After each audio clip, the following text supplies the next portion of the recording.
এখন ঘড়িতে বাজে 4:15, ঠিক আছে? একটা বাচ্চা সারা রাত ঘুম নেই। আমি মানে কি বলবো, ওকে নিয়ে এখন বাথরুমে ঢোকে দাঁড়িয়ে থাকতে হবে। দেখো, কারণ হচ্ছে ও এখন বাথরুমের মধ্যে থাকবে, বন্ধ করলেই। দেখো, এদিকে নিয়ে এসো।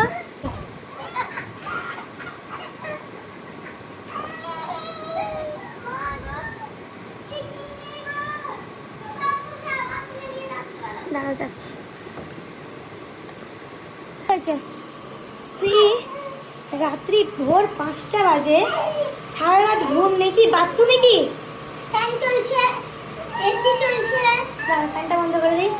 বাথরুমে একটা ফ্যান লাগানো হয়েছে, ফ্যান লাগানো হয়েছে, ওই ফ্যানের নিচে দাঁড়াবে।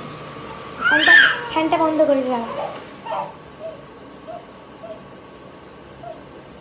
অনেক কিছু জিনিস আছে, টানাটানি করবি নাকি?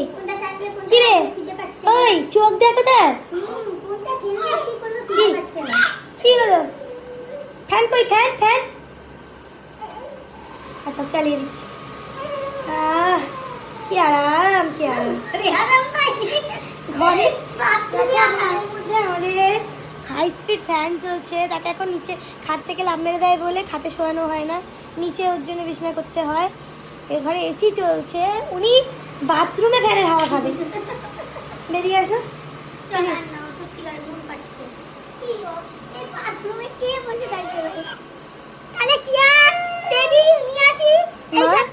মা, এইগুলো কিন্তু ব্যাড হ্যাবিট।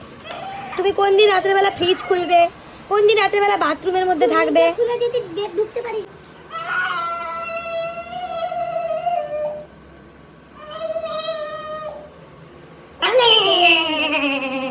কি এগুলো কি? সবাই মিলে বাথরুমে থাকবো, সবাই মিলে বাথরুমে থাকবে।